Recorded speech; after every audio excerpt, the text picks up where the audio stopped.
they also built an airstrip made by them, by human made.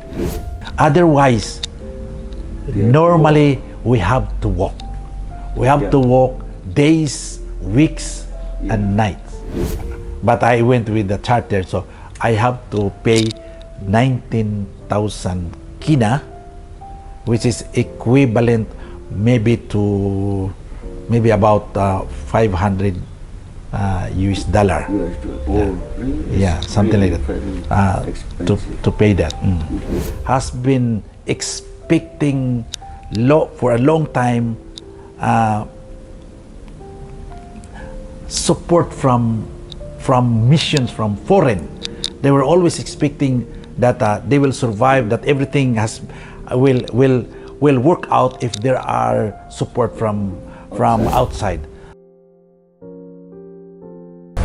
It is really an honor for Indonesian province of CM having Monsignor Joseph Tarife Durero SVD from Daru Kiunga, because his visitation is really inspiring and also motivate us, especially in missionary spirituality. This morning we would like to have this opportunity to talk with Monsignor Joseph, and I hope that this podcast, this conversation will be helpful also for the people. Good morning and welcome, Monsignor Joseph, to the congregation of the Mission Province of Indonesia. Good morning, Father. We would like to take this opportunity to let you talk about your diocese and also about your visitation to Indonesia, especially to congregation of the mission. Okay, thank you very much, Father. Firstly, I thank the Lord for giving me the opportunity, especially to be able to come and visit Indonesia. And coming from Papua New Guinea, particularly in Daru Kiunga Diocese, where I am working, maybe it's good that I could also a little bit describe first the diocese. The diocese is Western province, and we are actually a bit isolated in terms of development infrastructure, but we are partly part of the mainland because of the swamps and rivers that make us a little bit separated in terms of connections and connectivity. Daru Kiunga is so to say young diocese established in 1959 and started by the SMM congregations, and it's about 60 plus years from the beginning, from the first encounter, especially with the whites, with the expats. However, it is now, because of development, a little bit of transport development, so we have already encounters with other provinces. My purpose of coming, so to say, here in Indonesia, and especially to visit the congregation of mission, is because I have CM missionaries in the diocese working already in the diocese for the past maybe more than 20 years. It was the time when the missionary, the St. Montfort missionaries was not able anymore to give a good enough supply for missionaries in the diocese, that they were able to ask and request the CM to support them in mission, and that is why we have CM missionaries there in Daru Kiunga, and they are there for many years now supporting us. And so I think as a bishop, it's a good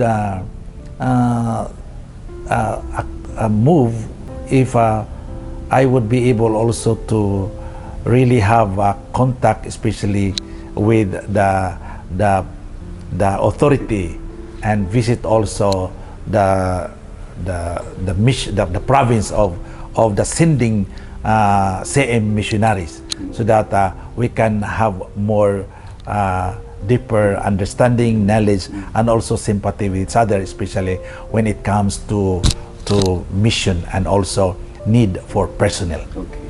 Father, you said that there is a connectivity and relativity between Kiunga and Indonesia. I think the audience will know that Daru Kiunga is located in the western part of Papua New Guinea, which is connect to Papua Barat, West Papua for Indonesian. Yeah. It is why sometimes there is not only the relationship of the geographic, but also for the understanding, for the heart. I think we have a sympathy, we have the same feeling with the other. Father, you said that in Vincentian Congregation of the Mission of Indonesian Province have already worked for 20 years. And can you give us information from the beginning what our confrere did, especially in pastoral? Okay, one of the concern of the previous bishop was, of course, personnel, and at the same time the idea of promoting the vocations of the local. And when he started to think of that, so he connect himself especially with the CM congregations, with the idea that when the CM comes, they will provide us personnel, and it is also understood that maybe they can help and support especially the idea of vocation of the locals. So that's why when the CM came, some of the priests were assigned into the pastoral area, which means parishes, but some also were assigned directly to start the vocation promotions and also to start the so-called minor seminary. So they were there. But of course, sometimes we are also dependent on the vocations. Like, for example, the past 2 years, nobody is really interested to join or to apply even to the minors. So that's why the person who was assigned to take charge of the so-called minor seminary or accompaniment of those who are interested, who feel being called by God, so I have to pull him to that area and assign him to some other positions in the parish to make use of his presence. So that's the reality. But anyway, we are still really striving to promote vocation so that in the future we will have more vocations of local priests. Okay. Father, Monsignor, in Indonesia, if we, for example, if we call Flores Island, so we can understand that most of the population are Catholic. Yeah. We do not know about Papua New Guinea, about Papua. So can you describe how the Christianity in your diocese? Okay, Western Province is Western Province is really so to say a swampy area, no connections with others. So the so-called faith or Christian faith there is started only when the missionaries came in. Although there were some stories that the first baptism and the first encounter of Catholic faith was because of some priests and even lay people went across the border, in which during the time I think they were not aware that they are already crossing the border. There were people from the other side, from West Papua, and I think the area is Asiki, that area of the West Papua, and they went to the other side, which is Papua New Guinea, and now it is called Boset, and now it's developed as a parish. And that was the first encounter of the so-called Christians or Catholic faith. And so the baptism happened there. And so from there, it develops across.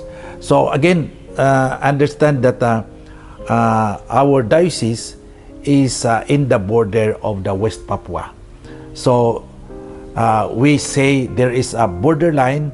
It is only bush. There is no walls. So people come and goes only naturally. They are not aware of whether they are in Papua New Guinea or whether they are in Indonesia, because it is a bush area and also swamp area, and accessible by walking and of course by river. So the border is a political political line that is there, but the people, they are not aware of that. Some of the same clan some of the members are living in Papua New Guinea, some are living in Indonesia. Some Indonesian community are living in that side, but they are doing their garden on Papua New Guinea side. And especially fishing and other activities for living, they are doing it in both sides without being aware that they are already crossing the border. How about the faith of the people? The faith of the people, it really depends on the activity of the missionaries so far. We cannot rely yet, especially from the laity at the moment, because their concern is how to survive. So when the missionaries are coming to them, approaching them, and then we start talking about God and talking about prayer. And when they are gone, they go back to their normal routine in life. That's why the presence of the missionaries is very important. That's why I always called this mission as primary evangelization. We are trying really to bring them into a consciousness of faith and a consciousness of the presence of God. So the basic evangelization here is really to teach them how to pray and to let them know that there is someone we call God, who is caring, compassionate, and loving. So because they live in a very simple, traditional, and also very close to nature way of living. They are very far in contact with the modern technology and modern environment. I think it is interesting in terms of pastoral and maybe also theology. But maybe if we have another opportunity, we will talk about this one. But what is coming up to my mind is that how costly the pastoral in your diocese. Because I think I cannot imagine about transportation, about facilities they have. How do you manage this one? The recent, more than I think 20 years ago, the company called that OCTD entered into the province, and because of their venture for taking out copper and gold, and so people encountered the first road. So there is a road built by the company to access their transporting of the copper, and so we have road now for the last, I think, 20 years ago. Otherwise, before, it's all jungle, walking, and we even called it a road of the Kasuari. So we follow that one, and of course the river. So people also develop to have a dinghy now, and sometimes government provide a dinghy. So there is now a modern, so to say, transportation in a way for people to go somewhere there. Otherwise, before, they were using canoe. It is a trunk of the tree, dig the space there, and then they use it. And it is very difficult for transport, especially when you are going against the current. But that's the way the people do their transport. Talking about transportation at the present time in relation to mission and evangelization is really expensive. So the missionaries, the St. Montfort missionaries, in the beginning, when they started to establish a community and develop the mission, they also built an airstrip made by them, by human made, using their legs in order to flat, and hands and to make the airstrip. So it was used by the missionaries before. Some of them are developed and modified by the government. The rest is abandoned already. So that is the transportation, the transportation we are using also now, especially when we go to the outstations, when there is an opportunity that we can charter a helicopter or a plane. That is the way we reach the place. It's really expensive and it's really costly because we have to charter or to pay the amount that is required according to the company. Otherwise, normally we have to walk. We have to walk days, weeks, and nights. I heard that Father Aloy or confreres have to walk 2 days to reach from one point to another point. Yeah, 2 days or 3 days. Really, that is already the shortest, so to say. Recently, I went there, especially to the area, to the parish where Father Alois Bulo is assigned. So the shortest days to walk is 3 days. But I went with the charter, so I have to pay 19,000 kina, which is equivalent maybe about $500 US dollar. Yeah, something like that. To pay that, $500 US dollar, just to be that's one way, just to be able to reach that place. It's really a place where a lot of walking, even if the government is planning to for example, to have connections or establish a road, but it will take time and it is expensive because of swampy and the landscape of the area. They need a technology. Yeah, they need a technology. Yeah. Monsieur, now we are talking about our confrere in relationship with Congregation of the Mission. As far as I remember, when your province, your diocese invited Indonesian missionary, I think it is required that the missionary we send to Kiunga, not Indonesian. It is why at the time I think we sent Father Shakru, our confrere from France. Is there any reason about this one? Yeah, you know, many people in our diocese, in reality, especially in the area where our headquarters and our cathedral located, many of the population there and also in the many swampy area are people coming from the West Papua side. What is the reasons why they started to flock to the other side in Papua New Guinea side? What I heard and history says that there were some commotions and problems over in the other side. So they tend to go to the other side in order to survive or to run away from some commotions or any problems. I don't want to go deeper on that, but anyway, the populations that we have in our diocese is maybe 1/3 is West Papua. And so in relation to that, with the UN and creativity of the diocese to take care of these people who are, so to say, misplaced and looking for settlement, so the diocese with the government and the UN established a parish to be able to put them together, and that is Uwara. However, these people from West Papua, they have some hurts and anger in themselves, especially towards the other side, maybe because of militarization or some violence or whatsoever that experienced by their parents, by their fathers. And so, whenever a bishop assign a Papua New Guinean priest to them, they don't accept by heart, because they are suspicious that this Indonesian priest may be connected to the government, connected to the military, connected to the authority. That's the consequences of the social and political issue. So what the bishop did is to assign a priest which is neutral, and maybe a foreigner, not an Indonesian, because there's always an element of suspicion from the people about the Indonesian priest. But I think that is what they have in the past.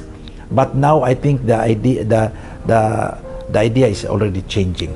It's already changing, and I hope that it will change, because for after all, they know now that we priests, we are neutral and we are advocating truth, and we are doing what is due for evangelization for God. I'm sorry if I talk about the background and it take political and social situation, but we do not want to underestimate or evaluate the situation, the government or the situation. But I would like to dig the historical of the presence of our conference. Monsignor, our conference always update their situation, what they did in their pastoral activities, and we know about them, about the activity, but from their side, from our side. So maybe we would like to know about from your side, maybe what are you proud of our conference? As a bishop, I feel like it's an advantage for me to invite or to get more Indonesian missionaries. Why? One thing is easy for them to understand the culture of these people around in our diocese, because again, as I said, many of them are from West Papua, and even in the language they could somehow understand already more than 50%, because most of the people there are talking in Malayo or Malay language, and it is very close to Bahasa. So that is what the advantage. Another thing is in terms of culture and understanding the movement and the culture of the people, easy for the Indonesian converts or Indonesian missionaries to really deal with them and do the mission. That is one thing. And another thing is we are sharing the same border. So I think it is an advantage for me also to immediately ask our neighbor, and also they are very close, and at the same time I believe they are more sympathetic, because we are serving the same people.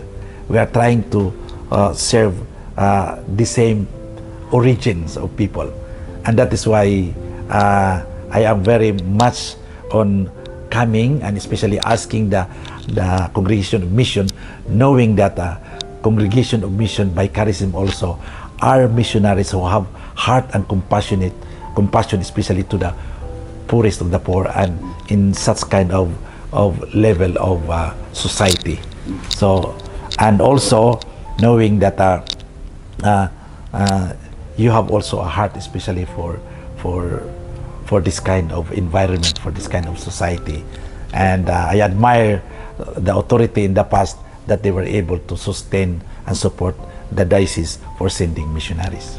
Of course, in these issues, you have a great and strong expectation from your coming, from your visitation. But we talk about it later on. Okay. But I would like to continue my question about the involvement of our conference in your diocese. Father Parianto told us about how he get a solar cell for the rectory, for the electricity. I know that Father Wiwit some months ago sell a statue of Mother Mary, and also he made a kripe in Indonesian. It is like crackers. Why our conference, as a priest, have in his pastoral have to do such social, not really, not really faith Would you like to explain about this? Actually, it's nothing about business. Actually, we are also trying to inculcate and develop a mind or a spirit of self-reliance. So the people in our diocese has been expecting for a long time support from missions from foreign. They were always expecting that they will survive, that everything will work out if there are support from outside. So as a bishop, I started to inculcate into their mind that no, we have to start also to implement self-reliance, because after all, everything is there with us, and only that we need also to evangelize them. It's not only to evangelize them with the word of God, but rather to evangelize them also how to live. After all, we cannot rely always dependent to foreign support or foreign stuff, coming from foreign. So that's why the missionaries, like for example Father Wiwit, started to do it in actual, that after all we can produce also coins from ourselves. And so we started this, like we call it olapa. It's like finger foods, and people realized that we can make money from here. That money doesn't come only from America, from Europe. That money is here with us also. So that is actually the reasons. So I think it's a big revolutionary, so to say, thinking that people realizes. Otherwise, people develop a kind of dependency syndrome. It's a kind of a sickness, that everything we should depend from heaven. So that I realized that we have to start evangelizing the people. Otherwise, they could not live for long, always dependent for foreign aids or foreign supply. That's how they started. In the beginning, I would say it is understandable, but now we should evangelize them already in that area of life also, not just the scriptures, the word of God, but also how to live in our reality of the situations. So that's why some priests are in their own initiative trying to show to them. It is a kind of a showing, a witnessing. It is nothing about business. It's not about business. So I call it integral evangelization. Yes, it's not about God, not about word of God, but also spiritual dimension of their lives. Yeah. Okay, thank you for that. And any notes, or there is something you can say about our confrere who are in your diocese, Father? Like for example, if there is some kind of difficulty or maybe reminding or something that they have to highlight, or one thing really for a missionary to come, first of course, health is a very basic. To go to this area of mission, you have to be fit physically. That is one thing really that I would, so to say, I would expect, because the environment is tough. I would say it's tough, a lot of walking, and there is no guarantee of health support also. We have only Panadol and malaria medicine, that's all. There is a hospital, but there is no guarantee for medications, so to say. So fit, you have to be fit, so to say, to come, and a little bit younger in terms of age, and also the mindset. I think it is the most important to go there, that you are open and really willing to undergo what the missions will how the mission will welcome you, because we cannot predict. That's why when you go to Papua New Guinea, the saying is the saying like goes, welcome to the land of the unexpected. So you cannot really program everything, because even in terms of time, like for example, you can say, I will come to your place and we will have a mass tomorrow. So when we say a mass tomorrow, you cannot fix the time. 9 o'clock, 8 o'clock, or 10 o'clock, it depends. You can arrive there 9 o'clock and you can have the mass in 5 o'clock in the afternoon. So it is a land of the unexpected. But as a missionaries, as a teacher at the same time, we have to gradually, easy teach them. And we have to bring them to a moment that they should know that time and discipline is also important. So that's what's going on. But we cannot do it fast. It has to be gradual, and so physically is very important. Fit physically, and also patient. Yeah, and also expectations. If as a missionary going there with already full of expectations, he might experience frustrations. So someone who is open and willing, and let the situation can provide. Of course, in the diocese we have a program. We try to make really a program, systematic program that will guide us. In the implementation, it varies. So we have in other language, we really have also to be open, to be aware, to give a space to the Holy Spirit to function. Otherwise, we cannot make things scientifically and fixated. So willingness with the open mindset, and also open to eventualities, by the grace of God, then the missionary will be effective. Okay, Father, you are talking about the mindset of a missionary, and then you give underline about expectation. We should not expect more or higher, but or fast, but we have to go slowly. About your about expectation. So this is, we come to the last session.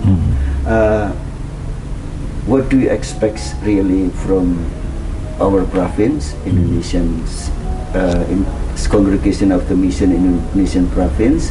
And also, I think you also visited another convent, another congregation, and also this podcast is watching by many people, many lay people. So would you like to describe what your expectation to CM, to the congregation, and then to the people, maybe for your diocese, please? I realized that there is already a commitment of the Congregation of Mission sending missionaries to the diocese, and of course it is, I think, normal to a bishop to expect that this commitment will be sustained, will be maintained, for after all, I really need the support of the congregation. The church and the mission of the church is not my mission, it's God's mission, and we are just doing it in a way that we are the people at the present. So mission will continue.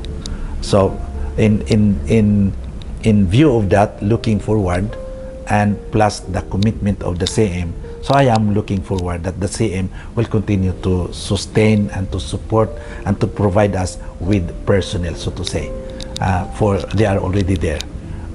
We have only 4. Maybe I expect that it can give an increased number, so to say, for we need more missionaries there. Of course, we need also the sisters.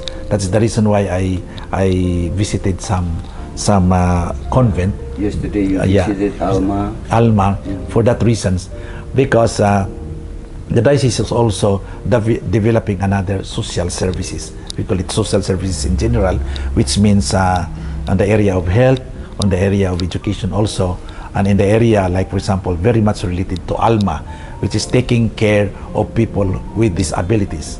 And I think disabilities reality is all over the world. And more, I believe, in a situation, in an area like Papua New Guinea, and especially my diocese, where healthcare is very, very low, very weak in terms of the Department of Health. Yeah. So that's the reason why where the diocese can come in also. So I have seen so many disabled people in the area, and very difficult to describe it immediately, but the only word you can say is because the health care of the country is very weak. Maybe strong in the main cities, but in such like a very remote area, it's almost like neglected. So the presence of the church is there, so that is where we can come in. So I am looking forward on that area also. That's the reason why I visited the convent. On the other side, with the diocese, I still wish that more personnel will be coming, and we don't know. I know that there is an issue about a vocation crisis, especially with the other congregations, and the closest that I can imagine is the congregation of Mission CM have still personnel to support us there. And also talking about vocations and vocations promotions, and that is part also of the, so to say, charism of the society. So I am also looking forward, and part of my expectations, so to say, in that area. Okay. Monsignor, maybe this conversation will motivate or inspire many leader provincial or young people to pay attention on your diocese, Daru Kiunga in Papua New Guinea. And how open are you to those who are interested to your diocese? For example, if there is young people from another country and they want to join in your diocese as a priest, how is your openness? And Oh, I am really willing. The needs is there, the demands is there, and I am really open. I am really open, knowing that the needs is very high, very high. Okay. So I have no hesitation for that. I am really open. For after all, I am doing what is best for the church, and what is best for the diocese. And if they are interested, how they contact you? Can you give your Surely, contact? surely, Or surely. okay. Yeah, you may say your email or your number, and in slowly, Father. So Okay. that people will For those who are interested and maybe feeling the call to participate and willing also to go to the mission, especially particularly Daru Kiunga, this is my name. My name is Bishop Joseph Durero, the Bishop of Daru Kiunga Diocese of Papua New Guinea.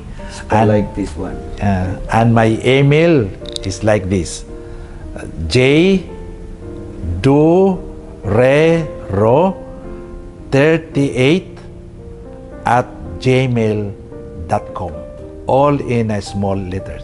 Okay, you can see it also in this. Yeah, okay. Okay. I think, thank you, Monsignor. Monsignor said that mission of the church is mission of God. It means that everybody, every Christian have responsible to this mission. But to be responsible to the mission of God, you do not need to go, you can do as you can.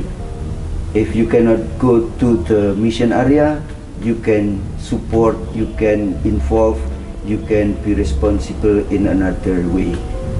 But if you can go to be real missionary, please come to the Daru Kiunga. Monsignor, thank you for your coming. Thank you for your visitation. Personally, I really touched with your story. Personally, I appreciate what our conference did in your diocese. We are proud of them, especially when they talk about the difficulty, but they are still faithful to their mission, faithful to their priesthood, faithful to their congregation. And I do hope and pray that your place will be really a missionary places, so that many people will come to your diocese as a missionary. Thank you. Thank you very much. Thank you also for the opportunity, and thank you especially for the provincials and the authority of the congregations for allowing me to come, and the consciousness and the constant support that they give, especially to missionaries.